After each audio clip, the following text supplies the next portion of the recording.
Bueno, estamos testeando este blower motor y aquí vemos la falla, le estamos pasando corriente directa y nomás lo ladeamos así y trabaja, y cuando lo ponemos así de esta manera deja de trabajar.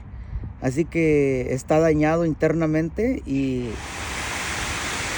es engañoso porque estando puesto allá no trabaja y acá ladeado sí trabaja. Así que de esta manera testeamos.